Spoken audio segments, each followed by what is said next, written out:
السلام عليكم ورحمة الله وبركاته. بسم الله الرحمن الرحيم نحمده ونصلي على رسوله الكريم أما بعد سبحانك لا علم لنا إلا ما علمتنا إنك أنت العليم الحكيم.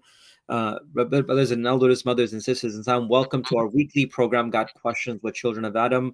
Assalamu alaikum, Mufti Umar Sahab. How are you? Walaikum salam wa rahmatullahi wa barakatuh. Alhamdulillah, everything is good. MashaAllah, great to see you, Mufti Saab. Thank you so much for taking out your time and being able to be with us for a few moments and alhamdulillah, be able to enlighten the people. May Allah subhanahu wa ta'ala give us tawfiq to always stay upon the path of righteousness, goodness. I'm going to quickly share this on my stream on Facebook, and then inshallah we should be. May Allah subhanahu wa ta'ala give us tawfiq. Okay, good. I think it's shared. Mufti Saab, before we begin, any specific advice for you from your side that you would like to share, something that you might have touched recently in your Jummah or something that you feel that it's important that people should know, anything that we can get from you as an advice before we begin with our Q&A. Assalamu alaikum, Mufti Muhammad Saab. Walaikum salam wa rahmatullahi wa barakatuh. How are you? Alhamdulillah, alhamdulillah. Good to have you, Mufti Saab. Mufti Saab, so before we get to our questions, I was just requesting if there's anything specific that comes to your mind as a reflection or a thought for us to ponder over. Bismillah ar-Rahman ar-Rahim. I was reading somewhere that Quran has, different rights upon us.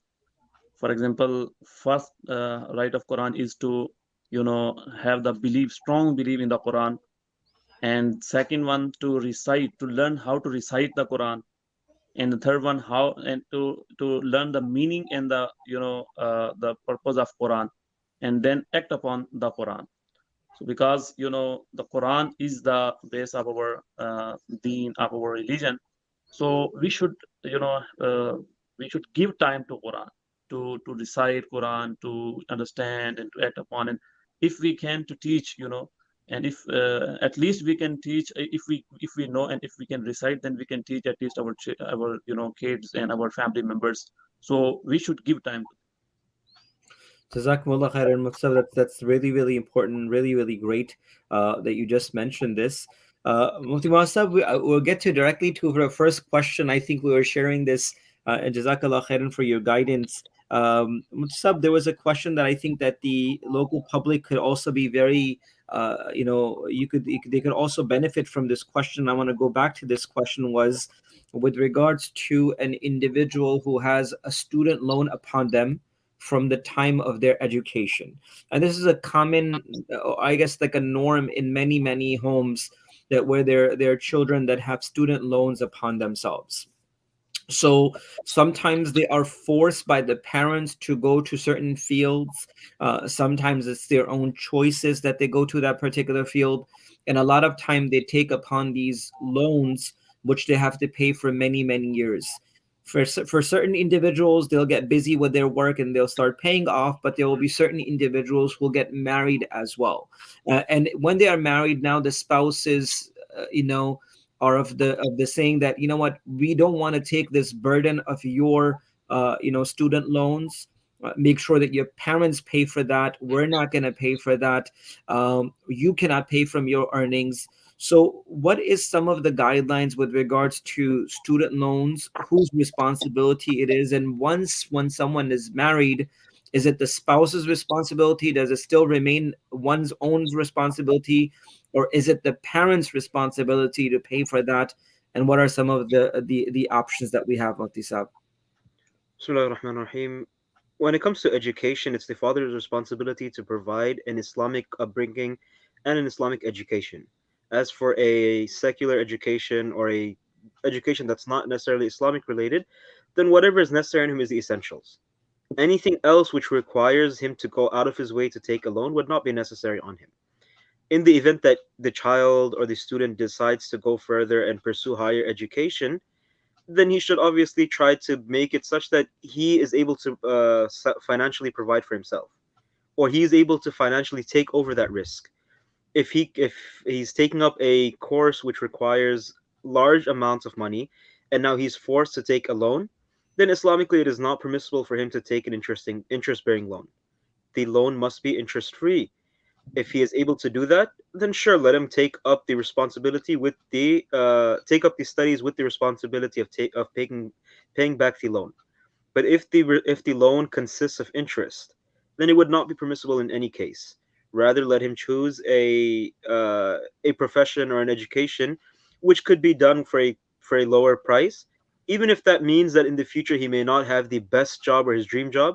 Then too, he will still have barakah if he chooses a job which or a profession or an education which did not require him to go through haram means. If a person is going through haram means to acquire the education, then he can never expect barakah in that.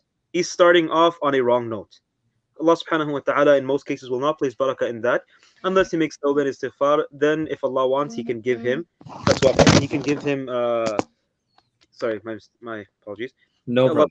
ta'ala can forgive him and place barakah in his wealth. But by default, starting off on a wrong note, he can only expect uh not good in his wealth coming up forward. As for the issue of who is responsible, Hmm. the person or the student that takes up the loan is responsible. The parents are not responsible for that. If the parents want to assist, then that's up to them. But the Sure. responsibility will be on the student who takes up that loan, even after they get married. After they get married, the responsibility remains on that individual. It does not go back to the parent, or it does not go to the spouse either. The spouse does not accept, or by the virtue of marriage, he does not take the responsibility of the loan. The loan would remain on the student, and he or she must pay it back. And if it's an interest bearing loan, then they must make tawbah and istighfar and try their best to pay up the loan as soon as possible, because the longer that they keep the loan, the more interest will accrue and they would be responsible for greater sins. So the best is for them to pay it off as soon as possible with their own money. If they need to take assistance from someone else and that person willingly gives them, then there's no harm in that. But it's not the parents' responsibility to assist them in this or parents' responsibility to pay it off. It's the person who took the loan, their responsibility to take that. Jazakallah khair. Assalamu alaikum, Mufti Abdullah Sahab. How are you? Assalamu warahmatullah. Alhamdulillah. How's everyone? I'm doing well. Alhamdulillah, we're doing well. Mufti Muasab, a question that came from the statement that you had mentioned initially. Is there any education that is not Islamic related? Why differentiate? When we say Islamic education, we're talking about education for the person to live as a Muslim, referring to his aqidah, his fiqh, things that he would require as a Muslim. Not anything further. Not I'm not talking about becoming an alim and all that, but a simple education that the person would require to live as a Muslim. That is necessary on him, and the responsibility of giving that education is on the parents. But any other education, yes, the parents will be responsible for providing basic education for the person to live a normal life. But now, for the child to become a doctor or an engineer or any of these other things which would require normally a large amount of finances, the father is not responsible for that. Jazakallah. So, with regards to when you mentioned that the Islamic education, it means that basic, knowing of halal and haram to differentiate between right and wrong, right? Learning It's how to read Quran, learning the basics of one's deen, the aqidah, something correct. that we normally go through in the maktab program, although we would say a bit more than the maktab program is necessary. Jazakumullah khair. Jazakallah khair. That's why we have Misbah. We got, we got Mufti Ubaidullah running it, man. Shout MashaAllah. out. Mufti Abdullah Sahab, there is a food related question. So whether So why are you asking me? So Brother Naman says, got it. Okay, perfect. So, so the question is with regards to, uh, you know, ice creams and food items that may contain alcohol. So certain times there are certain ice creams or companies that use, and I'm just going to read off of portions of this, that there is alcohol which is present in some of their ice creams, such as vanilla and strawberry ice creams, but not in their chocolate ice creams. But they always mention that the amount that is left at the end is almost to minimum, meaning there is nothing left. So what is the ruling with regards to either eating or having business with such institutions or ice cream companies? So I'm going to quickly read off a statement from one of the companies, Carvel Ice Cream Company. Mm. They wrote this statement and said, "Thank you for taking the time to share your thoughts and concerns with us. Most of the flavors added to our ice cream mixes contain alcohol. Alcohol is a common carrier for flavors, and in the finished products, there's a low level. The processing of our ice cream causes most of the alcohol to dissipate, but we cannot guarantee that our products do not contain alcohol." Meaning, they do evaporate and finish, but we cannot guarantee 100% they're gone. There's alcohol present in our vanilla and strawberry ice cream, but not in the chocolate. The hand dipped flavors made from our vanilla ice cream will all contain alcohol as well. The chocolate based ones may or may not, depending on what inclusion the franchises use to make the flavor. I hope this information was helpful. That's something that's present. So, with regards to that, where do Muslims stand with regards to consuming or having businesses in such institutions? Um, is the question about business, or is the question about consumption of those ice creams, or both? So I think with regards to let's take it one by one, I guess. Uh, Yes. let's separate the two parts of it, right? Yeah, so the first one, which is consumption, consuming ice cream which has alcohol in it, the answer is very, very clear cut. It's very, very clear cut. It's impermissible because it still has traces of alcohol. Anything that has traces of alcohol in it and it's for consumption, it would be impermissible. Mufti Saab, with regards to the amount of alcohol that is left, would 0.5% or 0.05% or something like that be enough? Or can we say qalil kal ma'doom aspect in it, or that doesn't really fit in this? It really fits. Sorry, I think your voice just... Did I cut off? Ji, Mufti Yeah, Saab. as far as I know, it does. As long as it has even a traces of alcohol in it, you're supposed to stay away from it. Okay. And what about business, Musab? Business, I'm not sure. I'm gonna defer that to Mufti Muajjal or yourself What business of what, Mufti? or Mufti Omar. I didn't even see him. With regards to businesses which sell ice cream, and these ice creams have alcohol in it, like Carvel ice creams or other ice creams which might contain alcohol in their flavors, and even at the end, the finishing products have alcohol. Where do we stand in regards to buying and selling or having a business like that? So, to your previous question in which you asked if it has, 0.5% or like that. So, if it is made of dates and grapes, then even if it is, 1% or less than 1% still, because it is impure.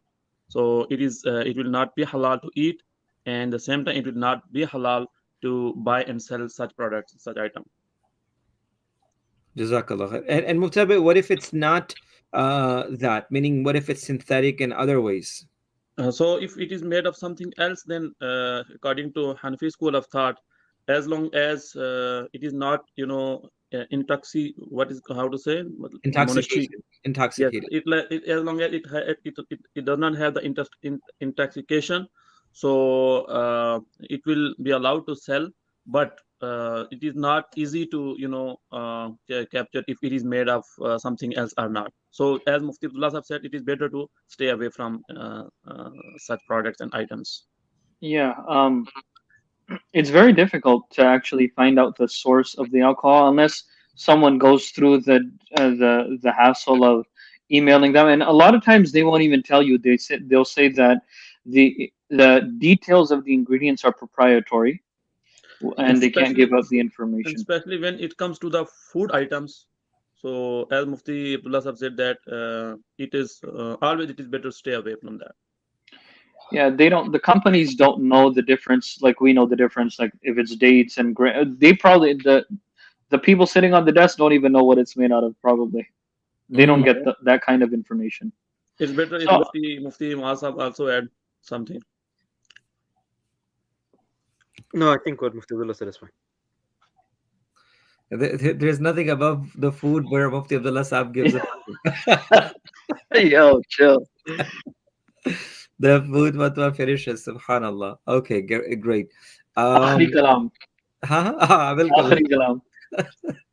Allahu Akbar.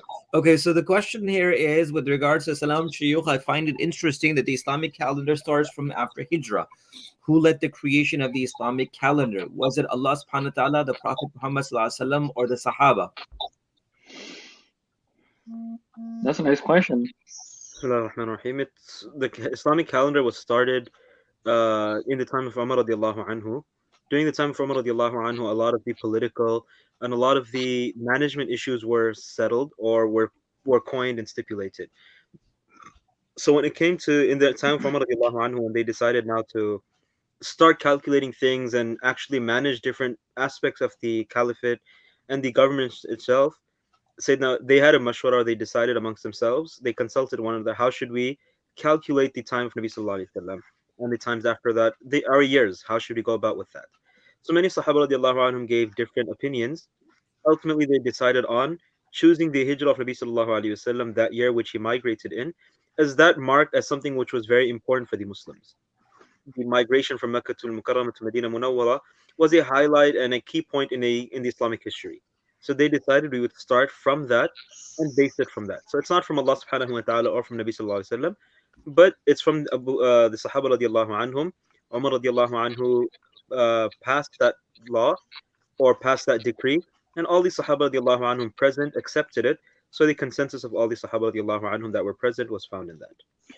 Okay, another a question to this is, it's not part of Aqidah to believe in such things, right? It's more of a political issue and a management issue, right? But Sure, but it's something that the Ummah has accepted for so long. yes, I Away guess, from yes. it deviation, but would, a person, it's not an issue of aqidah. but wouldn't it be twofold? Like, for example, يَسْأَلُونَكَ عَنِ الْأَهِلَّةِ, right? When we talk about the Islamic rituals are based upon certain months. So I think that's another aspect to it. And then if you're just talking about the basis of the calendar, that's an entire different thing. But I think that when it comes to Islamic dates and months itself, it holds a huge value in our deen, in our faith, in our ibadat. Correct. The months were there from before. In the time of Nabi Sallallahu Alaihi Wasallam, the months were there. What I'm referring to is the year itself. Like this year, it's 1443 after Hijrah. Correct. So Correct. that year itself started from when Nabi Sallallahu Alaihi Wasallam migrated. From that year, we started calculating. But previous to that, the months were still there. They just had a different calculation of the years itself. Hmm. But yes, as you said, it holds a very important role in our daily life, our fasting, our monthly fasting, even yearly fasting, our Hajj, our zakat, and all these would be calculated in accordance to the lunar calendar, which is Hijri calendar. Mufti Abdullah, shout out. Yeah, No, but I got you, Salman. I got you. so I think that's amazing. And so with regards to the expansion of the Muslim kingdom at the time of Umar radiallahu anhu was so huge that there was confusion on which dates, and then subhanallah, multiple areas underneath the fold of Islamic governance at that time. And then of course in some tradition, remember reading that it was Ali radiallahu anhu's opinion which mentioned that it should begin from Hijrat of the Prophet ﷺ. There were multiple other options as the birth of the Prophet ﷺ, Fatah Makkah, the victory of Makkah. Some had mentioned the day when Iqra bismi rabbika alladhi, the Quran actually began. So there were multiple opinions, and at the end, subhanAllah, this was decided, more or less. Okay, great. Alhamdulillah. Don't see any other questions. Mufti Abdullah, have you got any questions lined up? Yeah. I messaged. Okay, since this is a very very common issue. Question about ruqya and jarapunk and those kinds of things. You know, the common, or a question or some comments about that. The common practice amongst our culture, all three of our cultures, or the South Asian culture, is that if something is wrong with someone, if someone is mentally disturbed or depressed, or for whatever reason, the first thing that people go to, or their minds go to, is that uh, this is through the effect of jinns or through the effect of black magic. How true is this, and what is the Sharia standpoint on this specific issue? Surah Ar-Rahman Rahim. Nabi sallallahu alayhi wasallam said, "Al-ainu haqqun." The evil eye or the black eye, the bad eye or nazar, whatever you want to call it, the ayn in this is a reality. Nabi sallallahu alaihi wasallam mentioned it's something that happens, and even a person can give his own self nazar or ayn. A righteous person can give it. It's not something which has to be intentional. At times, it's just the effect of the eye, and Allah subhanahu wa taala kept that in place like that for various reasons. Now, when it comes to issues in our lives, it's although the ayn itself is a reality, it's inappropriate and it's actually incorrect for us to first assume immediately that every difficulty in our life is just an effect of that. Sometimes the student failed in his exam, or there was a loss in the business. The first thing people assume by default is, oh, this guy got the nazar or he got the ayn. So that understanding or that assumption is incorrect. Rather, a person should look at all other aspects. Sometimes it's material means that could have done it. Person failed the exam, he probably didn't study properly. Or in the business, it's a business. There's risk and there's profit.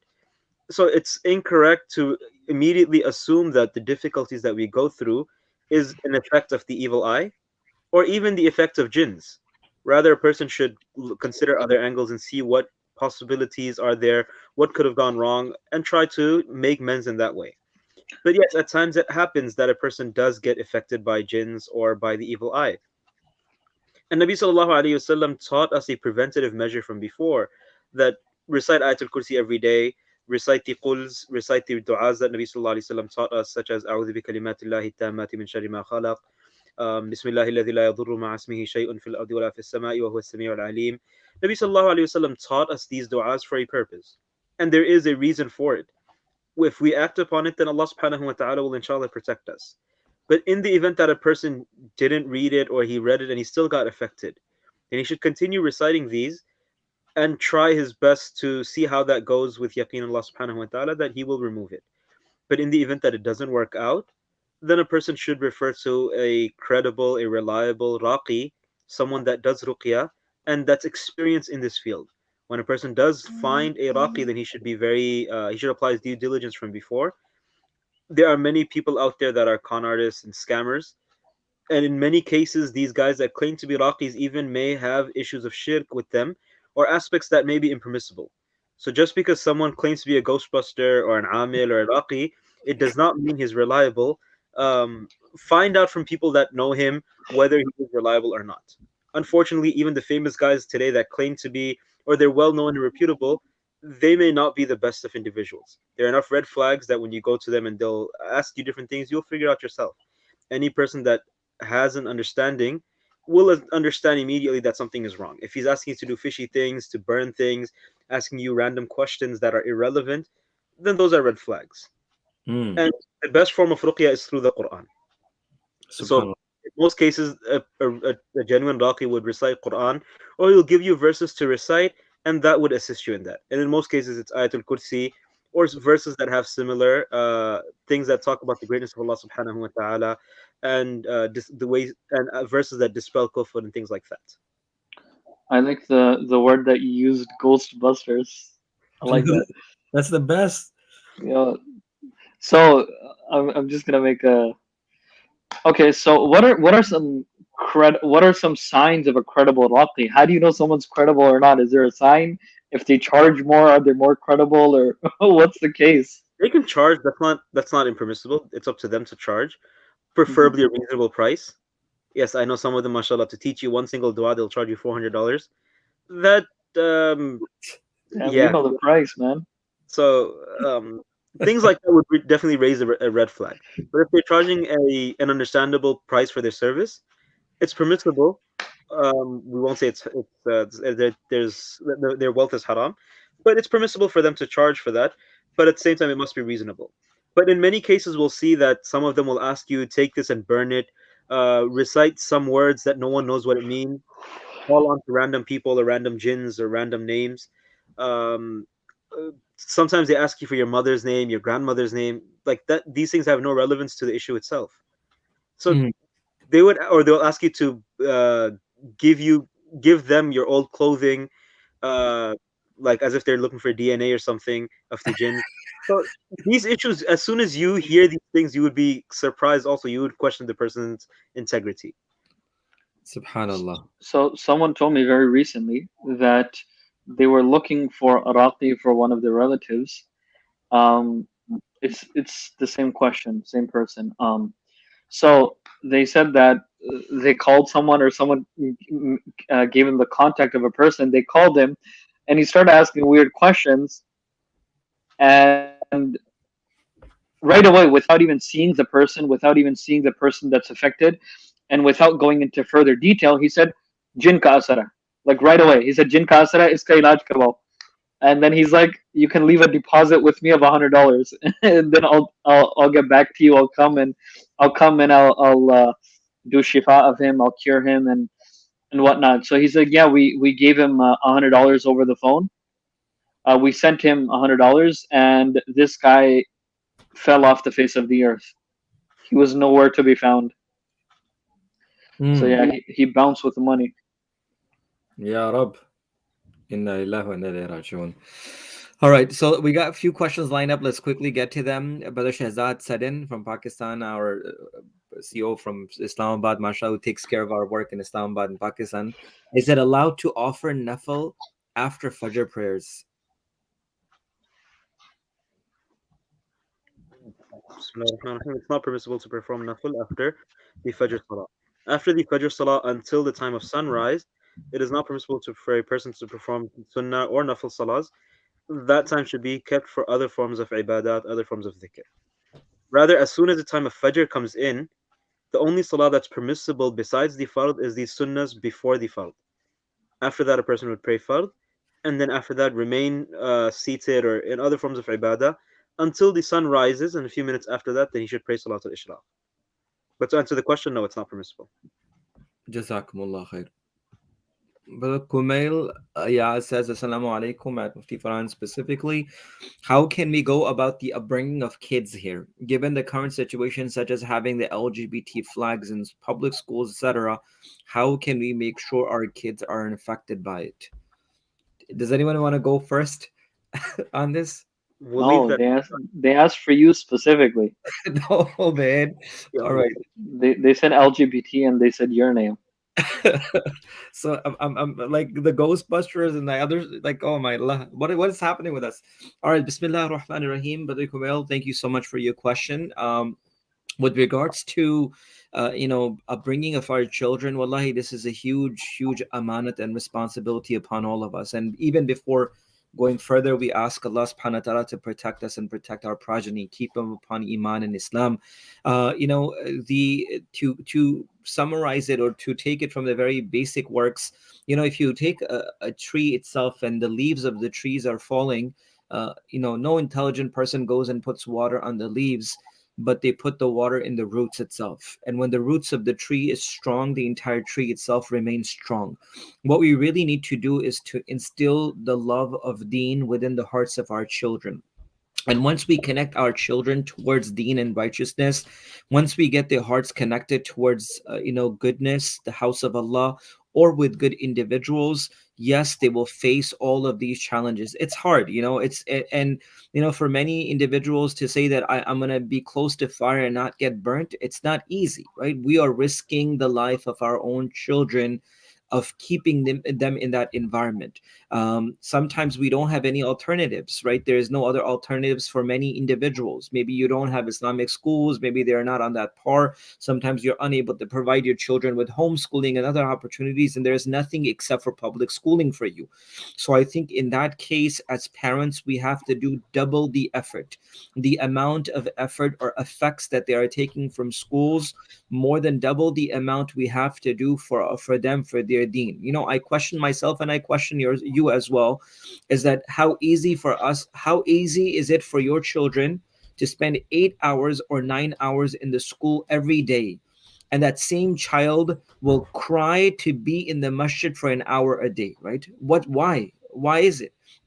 How is it possible that our children are able to spend hours and hours in a certain environment, and when it comes to religion or deen, it's just a Saturday or a Sunday school?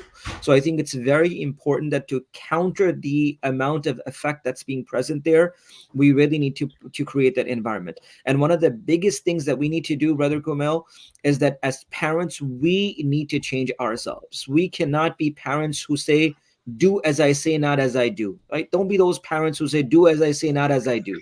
We have to be the example. For many parents, it's like, do what I say and not as I do. We don't become the example. So we as parents have to make that change, right? If you ever, and I'm going to quickly end this before we get to the next question. If you ever see a lunar or solar eclipse, when the sun and the moon crosses its path, what happens? The stars lose their radiance. Just like that, we have an eclipse that happens in our homes, and I call it a social eclipse. When mothers and fathers are not fulfilling their responsibility, you have a social eclipse at homes, which is the radiance of our children. So I think the first thing is that the parents have to make firm intentions of living their life upon deen, religion itself. You want to protect your children, create the environment of deen in your homes as mothers and fathers. Secondly, keep your children, your household connected to the masjid every single day. If you cannot give them the amount of time that they spend in public school systems in the masjid, then a little bit of time must be spent in the masjid every single day, and work upon the heart of your children. Connect them with good families, good individuals, good scholars, individuals that you can relate to, your children can relate to, that inshallah will become a source of protecting our children. But this is a discussion to itself, and I don't want to go on a rant, but these are just few basic points, inshallah. Mufti Abdullah Sahab, Mufti Muaz Sahab.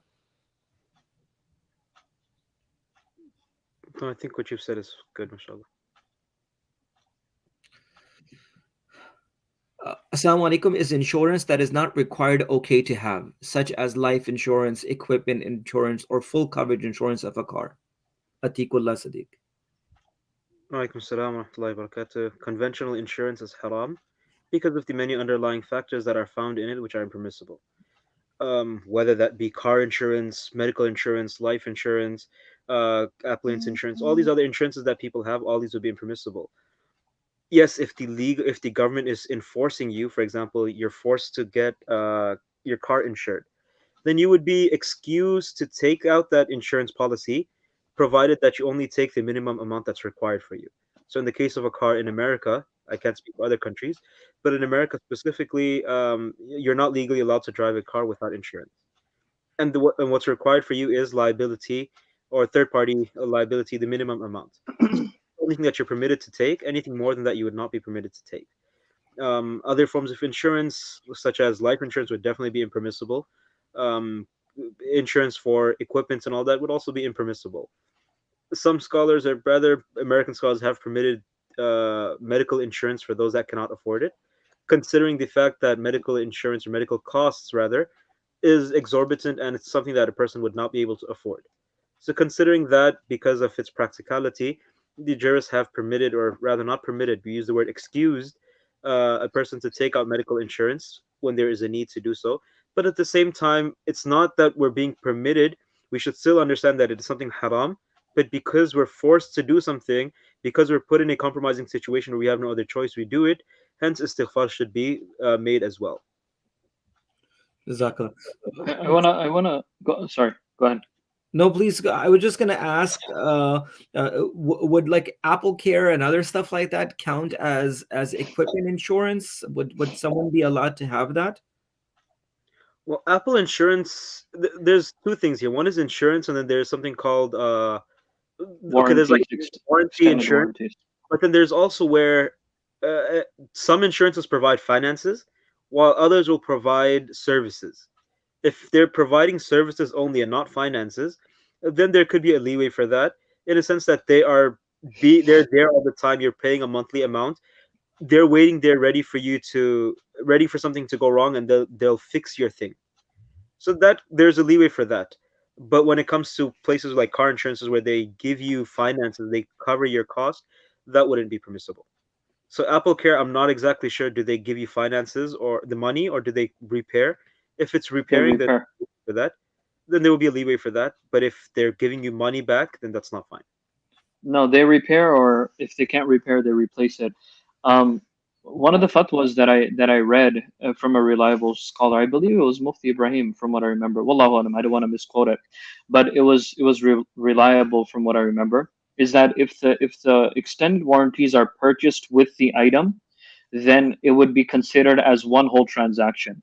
That wouldn't be considered a separate transaction. So the total price of the extended warranty and the item would be considered the Islamically, it would be considered the total price of the item itself, and because of that, it would be permissible. And the services that you get thereon after would be a gift on their part, uh, and therefore it would be permissible. But if you buy an extended warranty outside of a transaction, like on a separate transaction, like you go, there's a lot of options. Like if you buy some things from Amazon, you buy something from Amazon, sometimes after the sale, after the transaction, you get an option to buy an optional Allstate or whatever insurance plan or protection, they call it protection plan actually, for that specific item. If it's purchased separately, then it would not be permissible.